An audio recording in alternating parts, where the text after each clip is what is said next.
নতুন নতুন খবর পেতে চোখ রাখুন আমাদের এই নিউজ চ্যানেলে।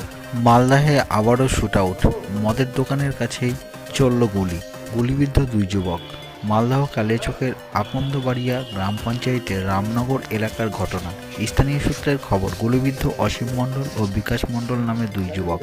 ঘটনা খতিয়ে দেখা হচ্ছে দাবি পুলিশের।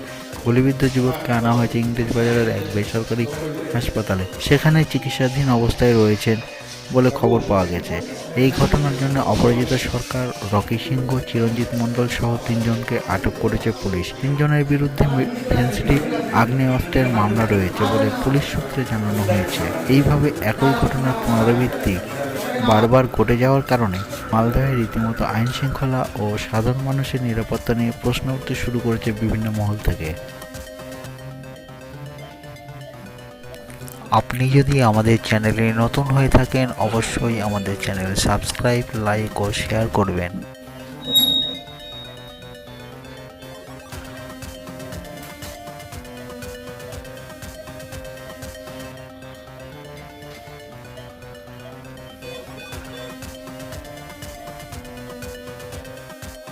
ঘটনা বলতে অসীম মণ্ডল আর বিকাশ মণ্ডল ওরা বাড়ি ফিরছিল। ওই সময় একটা রামনগর বাজারের অঞ্চলের পঞ্চায়েত যেটা আছে, রামনগর গ্রাম পঞ্চায়েত, তার সামনে একটা মদের কাউন্টার আছে।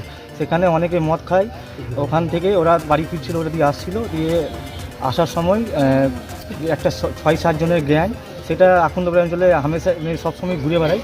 সেই গ্যাংয়েরই 6-7 জন ছিল। সেই 6-7 জন ধরে একজনকে গুলি করেছে, একজনের মাথায় বন্দুক দিয়ে আঘাত করেছে।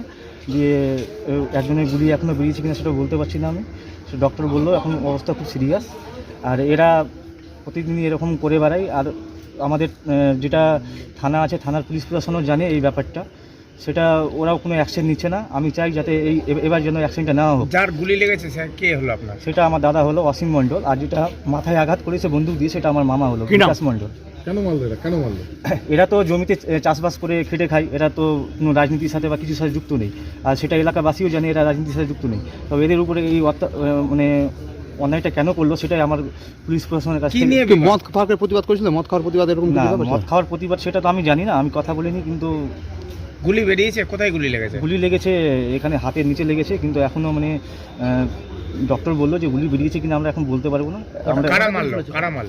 কারা মারলো বলতে ওই আমি যার মধ্যে ওদের একটা গ্যাং আছে। কি নাম ওদের? ওরা সব একটা অরুণ মণ্ডল নামে একটা গ্যাং আছে, অরুণ বলে। ওদেরই সব ওরই সব ছেলে পুলে এগুলো। গুলি মেরেছেটাকে? মেরেছে এটা উজিরপুরের একটা ছেলে, প্রদীপ মণ্ডল ওর বাবার নাম। ওর ছেলের নাম হচ্ছে অপরাজিত মণ্ডল। ওখানে কি মদের দোকান আছে? কি? হ্যাঁ, মদের দোকানে ওখানে মদ বিক্রি হয়। আর ওরা বিজেপি পার্টির সাথে যুক্ত। পুলিশ কি জানে? পুলিশকে জানিয়েছি, পুলিশ আমাকে ফোন করেছে।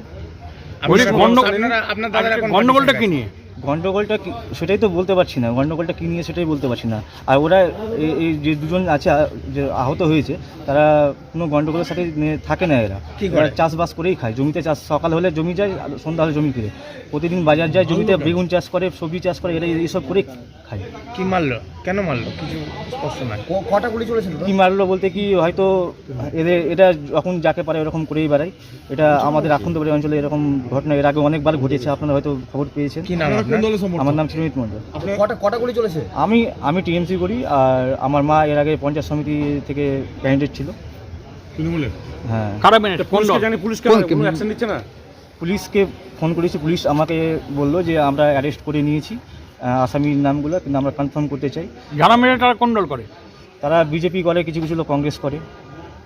এরা আগে বিজেপি করতো, এখন কংগ্রেস করে। আপনার নাম? চিরঞ্জিত মণ্ডল। গ্রাম পঞ্চায়েতের চাকনগর গ্রামে।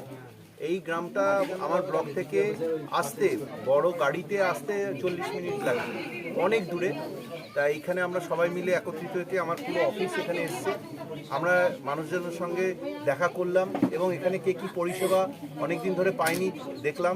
এখানে আমরা বিধবা ভাতা, বার্ধক্য ভাতা, লক্ষ্মী ভাণ্ডার, কৃষক বন্ধু সমস্ত ধরনের অ্যাপ্লিকেশান করালাম এখানে। ইভেন দেখলাম অনেকের অ্যাকাউন্ট নেই এখানে, সেই অ্যাকাউন্টের জন্য আমরা একটা পরিকল্পনা করছি। আর কিছুদিনের নামে এখানকার যিনি পঞ্চায়েত সমিতির মেম্বার আছেন এবং অন্যান্য যারা আছেন, আমরা দায়িত্ব দিয়ে গেলাম একটা লিস্ট করতে অ্যাকাউন্ট নাম্বারে। আমরা তারা অনেকেই চাষবাসের জন্য চলে যায়, অর্থাৎ দুয়ারে সরকারও যেতে পারে না। আমরা তাদের একদম দুয়ারে গিয়ে মাননীয় মুখ্যমন্ত্রীর যে বার্তা, ওনার যা নির্দেশ, সেই অনুযায়ী যাতে মানুষ পরিষেবা পেতে পারে এবং এই পরিষেবার জন্য যাতে 5 পয়সা কাউকে কখনো কেউ ভুল বুঝিয়ে এদের কাছ থেকে না নিতে পারে, সেই বার্তা দেওয়ার জন্য আমরা এইভাবে আমরা প্রোগ্রামগুলো করতে থাকি।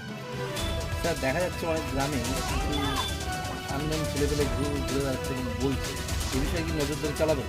হ্যাঁ, আমাদের সঙ্গে আমাদের আইসি সাহেবও এসেছিলেন, উনি জরুরি পরিষদে বেরিয়ে গেলেন। আমাদের পরিষ্কার নির্দেশ, মাননীয় মুখ্যমন্ত্রী যেভাবে বলেছেন, আমরাও ওনাদেরকে জানাতে চাইছি যে প্রশাসনের পক্ষ থেকে বা যে কোনো যারা জনপ্রতিনিধি আছে তাদের পক্ষ থেকে কখনো কেউ 1 পয়সা দাবি করবে না। এই ধরনের ভুয়ো কেউ যদি রটায়, তাদের নাম নাম্বার জোগাড় করে আমাদেরকে জমা দেবে, তাদের নাম গোপনে থাকবে, আমরা ব্যবস্থা নেব, শক্ত থেকে শক্ত পদক্ষেপ গ্রহণ করা হবে।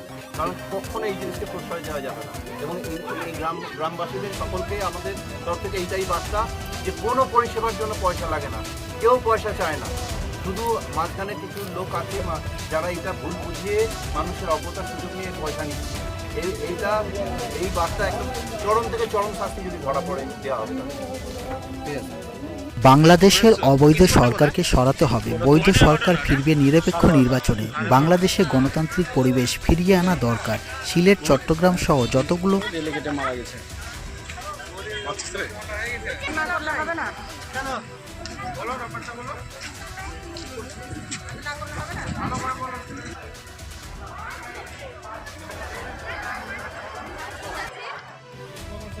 হ্যাঁ, এটা আমাদেরও অনেক কাজের।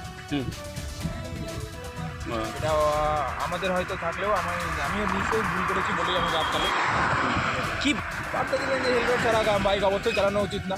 সবসময় এই যে রং রুটে আসছি এটাও বুঝালেন। ঠিক আছে, আমি তো এখান থেকে আসছিলাম, তো এখানে এই শোরুম থেকে এসে এখানে আমার দোকানে কি নাম আপনার? কাপাই।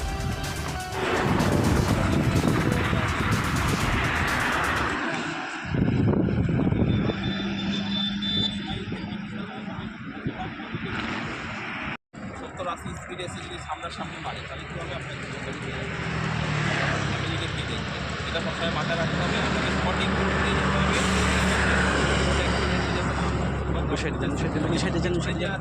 পেছনে আপনার ওয়াইফকেও হেলমেট করাতে হবে। কিন্তু গাড়িতে বাইকে যতজন থাকে সবাইকে হেলমেট করাতে হবে, এটা সবসময় মাথায় রাখবে। কারণ বাইক থেকে চললে যত এই শর্ট লাগানো জানেন তো, এই শর্টকাটের জন্যই অ্যাক্সিডেন্ট হয়। মানে এই শর্টকাটে যে বেড়াতে যায়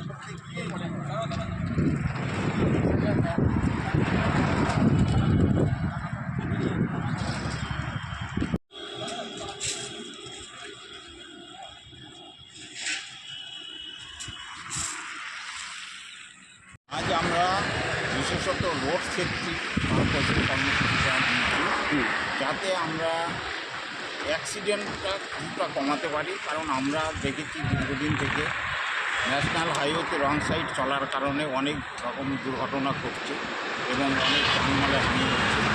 এটা ভবিষ্যতে আর না হয় তার জন্য আমরা জায়গায় জায়গায় দাঁড়িয়ে আমরা এই কর্মসূচি পালন করছি, লোককে বোঝাচ্ছি যে হেলমেট, যেমন বাইকে হেলমেট এবং অন্যান্য গাড়ি যেগুলো সরঞ্জাম প্রয়োজনীয় সেইগুলো ছাড়া যারা চলছেন তাদেরকে আমরা বোঝাচ্ছি আপনারা আপডেট রাখুন এবং চলবেন না। বিশেষত আজকের প্রোগ্রামটা আমাদের রং সাইড যাতে না চলে সেটা বোঝানোর ব্যাপার। স্টিকারটা লাগানো এই জন্যই যে দিনের বেলায় উইদাউট স্টিকার চলা যায়, কিন্তু রাত্রে কোনো প্রকার ইলেকট্রিক টেপ ছাড়া, যেমন গাড়ির পিছনে বিশেষ করে আমরা লাগাচ্ছি, যেন পিছন থেকে যে গাড়িগুলো আসে সামনের গাড়িগুলো ভিজিবিলিটির জন্য আমরা এই রেডিয়াম টেপগুলো লাগাচ্ছি যাতে না ঘটে। আজ আমরা কর্মসূচিটা আমরা গাজল কদুবাড়ি বাস স্ট্যান্ডে করছি। বলছি আপনার নাম, আপনি কোন পদে রয়েছেন? আমি রোড পেট্রোলিং অফিসার অমল চন্দ্র সরকার।